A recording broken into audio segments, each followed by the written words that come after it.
aquisição de um instrumento, né? E vou passar depois para o trabalho de campo, antes da Meika chegar. Como é que vocês chamam a você? Mas qual a importância de como é que eu chamo o meu informante? Porque na hora que você vai escrever o relatório, uma hora você diz que é o fulano, bota o nome dele, outra hora você diz que é informante, aí parece que você é um agente da FBI, que tem um informante, outra hora você diz que você é um participante, outra hora você diz que é um colaborador. É claro que todas essas nomenclaturas têm a ver com uma pessoa, né? com a interação, com, vamos dizer assim, a cibernética entre o cara e você, entre a cara e você. Mas exige que você tenha um padrão. Se você não tiver um padrão, se é colaborador, todo mundo é colaborador. Se é participante, todo mundo é participante. Se é informante, todo mundo é informante. Tá? Se é entrevistado, eu acho que ele não é só entrevistado. É muito tá? Ele só é entrevistado na hora da entrevista. Mas se você faz trabalho de campo, ele é muito mais um participante. Então eu sempre uso participante em etnografia. No caso de um questionário, é óbvio que fica mais sutil você falar informante, porque ele está informando, dando um informe sobre determinado assunto. De qualquer maneira, eu acho que você tem que definir do início ao fim como é que você vai trabalhar com a nomenclatura sobre qual é o sujeito da pesquisa. Ou então chama só sujeito.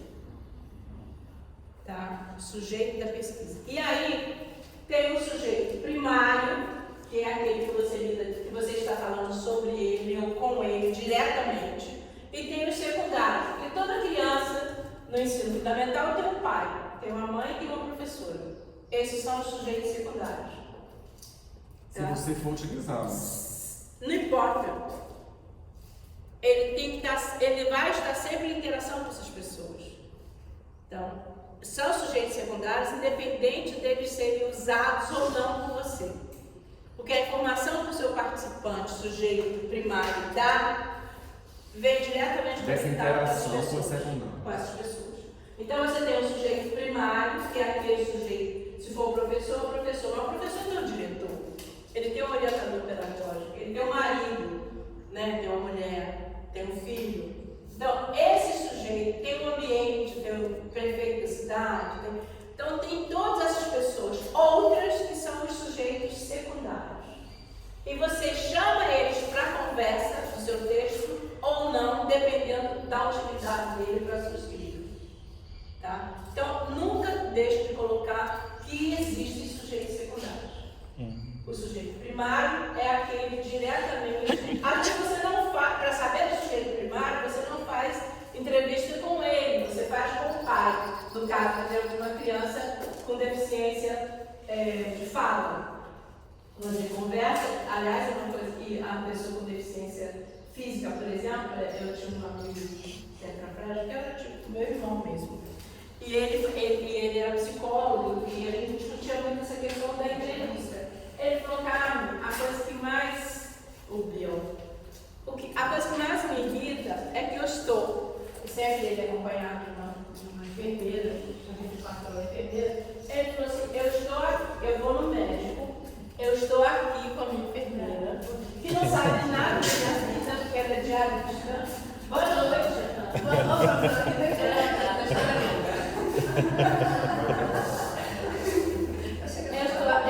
Eu estou no consultório com a minha enfermeira e um médico que eu conheço há 10 anos. A enfermeira é diarista, ela vira, ele tem, ainda mais que ele implicado com todas, cada dia ela fala diferente. O médico vira para a enfermeira e pergunta como é que ele está hoje. E nem olha na minha cara. Então, eu quero fazer um manual de entrevista para as pessoas que lidam com pessoas cadeirantes ou pessoas com deficiência, porque elas só têm deficiência. No caso dele, ele era professor de esqui e caiu com 18 anos, quebrou coluna e ficou tetraplégico. Da minha idade. Morreu 2 anos atrás. Perdi um grande amigo. Mas ele era muito questionador, tem até um livro dele, que eu publiquei em português, questionador sobre essa questão da entrevista. Então, ele queria fazer um texto só sobre entrevista para explicar como que as pessoas ignoram a presença do outro que não está no seu nível de olhar.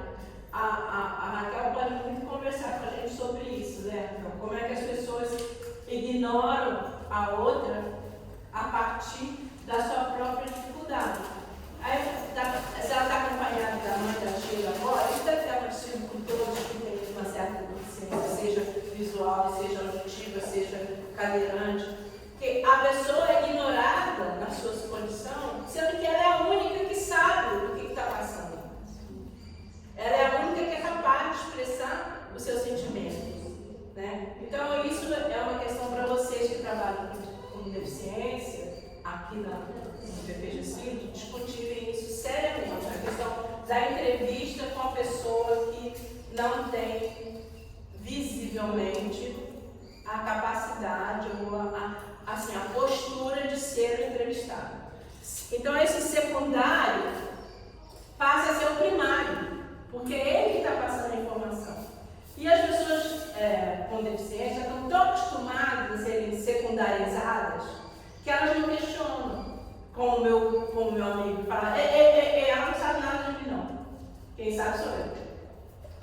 Entendeu? Às vezes eu fazia umas loucuras com ele, porque ele podia sair de casa assim, acompanhando, acho que a mãe era toda, né? Aí eu sequestrava ele, pegava o carro dele e saía pelo mundo lá na Filadélfia com ele para baixo para cima. E a mãe ligava, todo mundo ligava. Uma vez eu botaram até a polícia atrás da gente. Mas eu sequestrava. Estava onde no Paraguai? Estava no Paraguai. A gente ia até drive-in a gente foi, assim. Por quê? Porque ninguém fazia isso com ele, só eu que era doida. Eu pegava a van dele, que era uma van totalmente adaptada. Agora, eu estava correndo risco, se ele tivesse algum espasmo, alguma coisa, eu não sabia como socorrer. Mas eu sempre fiz doideira mesmo e eu faço doideira para as pessoas que eu adoro, então tudo bem. Pronto. Sobre essa questão da expressão. Na escrita, a gente tem uma dificuldade, eu estou falando por mim, né, desse cenário, de muitas das vezes ser redundante num termo. A senhora está indicando exatamente seguir o mesmo padrão do início ao final. Quais seriam os artifícios para não estar repetindo toda hora o participante? Não se incomodar com a repetição. Você está igual a Sandra. Você não é filósofa, não fica bonito o texto, você repete. Não, vou ficar repetindo o texto, não posso falar. Isto se faz da seguinte maneira. Aí você fala, isso se faz da seguinte maneira, isso se faz da seguinte maneira. Ela fala, mas Carmen, ficar repetindo se faz da seguinte maneira. Eu falei, eu falo em inglês para ela, porque ela fala francês. Qual é o problema? Esse é um texto científico, não é uma música, não é né? Não é uma peça de teatro, é um texto científico, então pode repetir, deve repetir até para a pessoa já saber antecipar o que você vai dizer o seguinte. Na próxima frase que vem, a mesma frase. Entendeu? Não é para ter aquilo que vocês aprenderam, tudo que vocês aprenderam sobre relatório, sobre esse medo de como é que chama? Redação de vestibular, esquece. Trabalho científico tem outra lógica. A lógica científica. E a lógica científica é matemática, é repetição. Então, por que se incomodar com uma frase ou uma palavra repetida? Uma hora eu boto participante, outra hora meu amigo, outra hora eu boto meu entrevistado, outra hora eu boto meu fundamental, outra hora José, outra hora José Augusto, outra hora José Augusto Filho, porque eu não quero ficar repetindo a palavra José. Entendeu? Não é nada disso. Você quer ser chamado pelo seu nome. Se eu chamo de José Augusto, José Augusto. Se eu chamo de José, é José. Se o outro chama de Augusto, é Augusto. Mas não fica mudando que eu fico confuso. Entendeu? As pessoas me chamam. Meu nome, por exemplo, é um nome enorme. Carmen,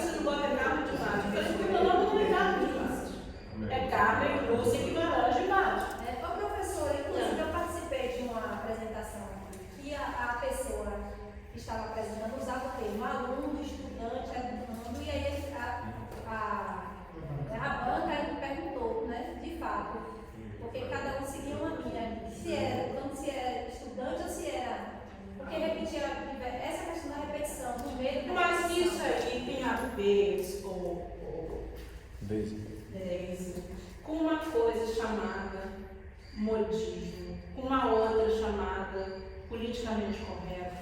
Entendeu? Aí, para evitar de eu ficar botando aquele ozinho que tem, que agora eu tenho que usar, né? Porque vocês me obrigaram, aquele arroba, né? No lugar do A ou do O, ou para você botar aquela barra e botar os AIS, ou para você não repetir alunos e alunas, né? Você coloca estudantes.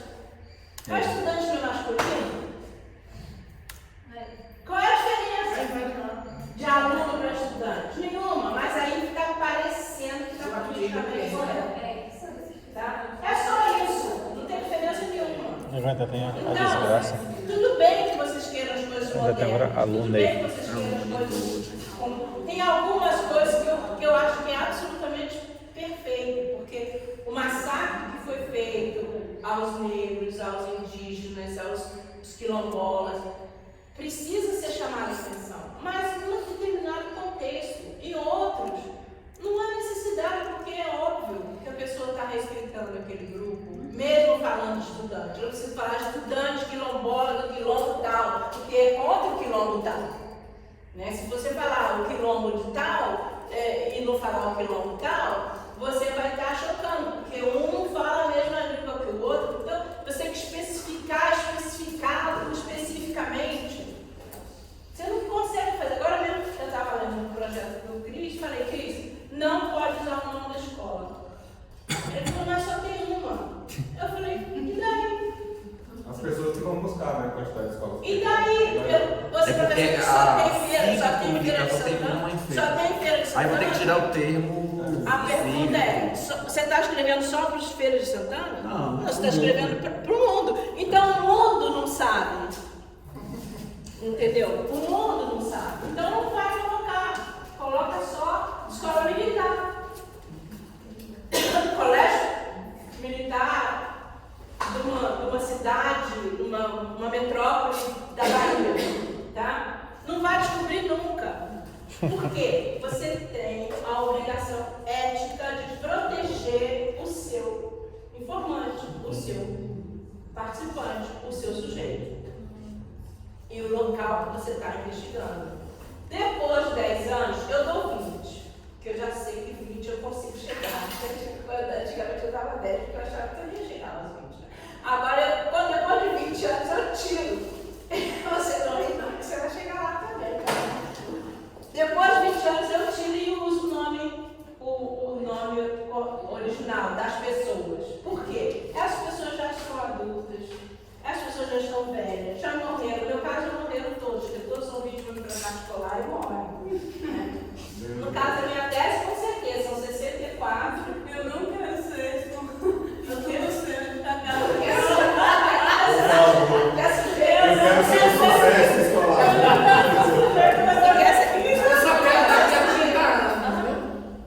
Você não quer ser sujeito mesmo? Não, eu só preciso de nada. Todos morrem. Mas você recebe os convites desse. Hoje, por exemplo, eu mandei um post da meia, recebeu, e mandei convite para as pessoas que eu tinha no meu timeline, né? De contatos. Aí uma moça, uma senhora, até está aqui de feira, não sei, eu pensei até que fosse a sua esposa. Não, você falou que a sua esposa se viu. Falou assim, professora, eu tenho um convite para te fazer. Vamos visitar o presídio? Eu falei, vamos. Você entendeu? Esse tipo de convite não vai para você, não vai para mim.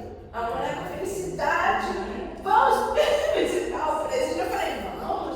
Por quê?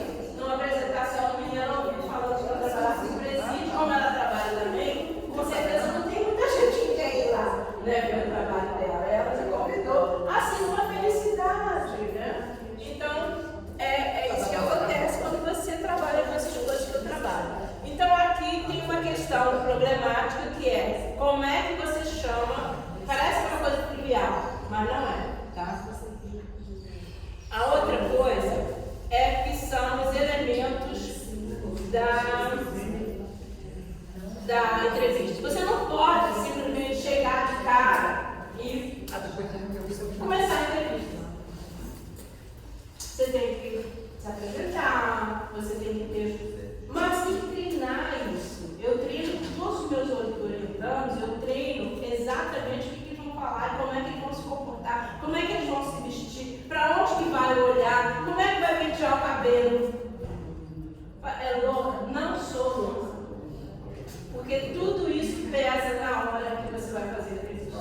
Então você tem que ir com uma roupa que não chama atenção, não pode ir com essas fendas, né? Não pode ir com um batom vermelho que a pessoa vai ficar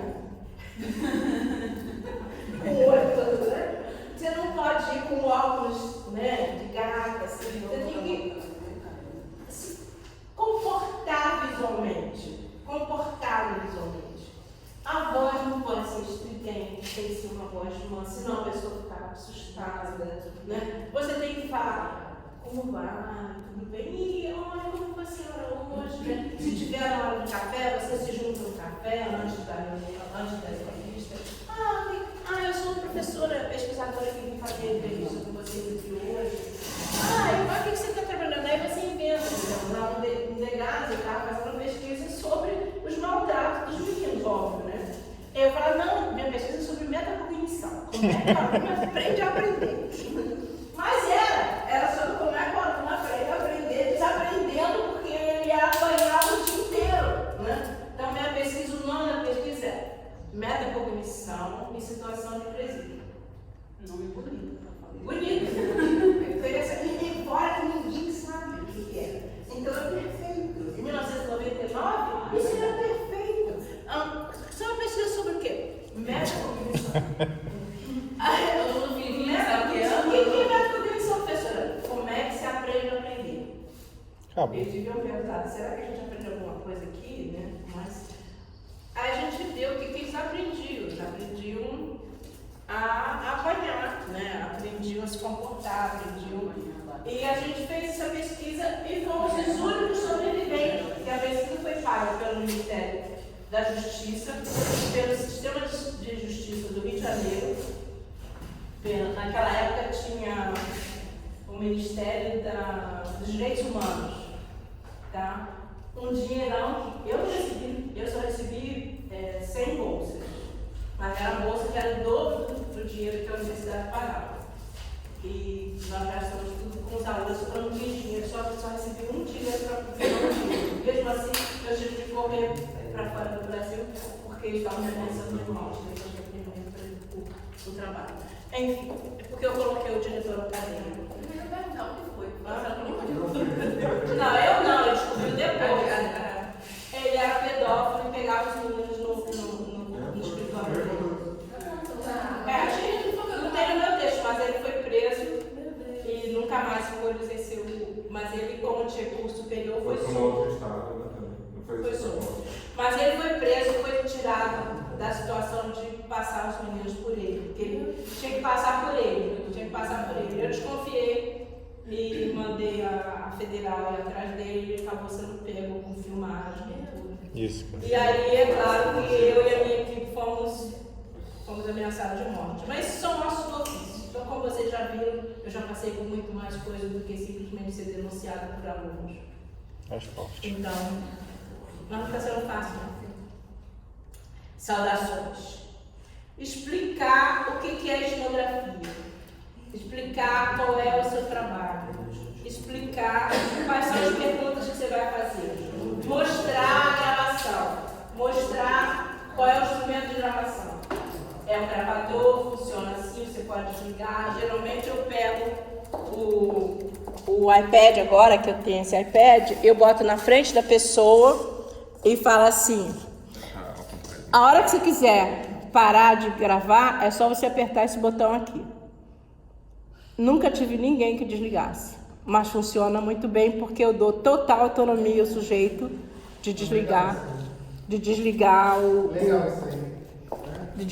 iPad. E eu tinha, antes desse eu tinha um outro menorzinho, mas esse daí é fantástico porque ele é bem escancarado.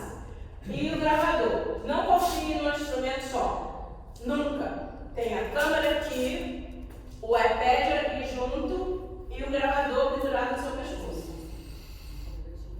Isso é caro? É caro. Mas você compra uma vez só, gente. Às vezes a gente não compra até videogame para o filho que custa muito mais caro. Então eu compro um gravadorzinho para vocês. Pega esse hábito. Agora tem um gravadorzinho desse tamanho. Pendura no pescoço. Não vai perder nada. Nem os palavrões. Então, você vai ter tudo registrado. Mas eu não vou usar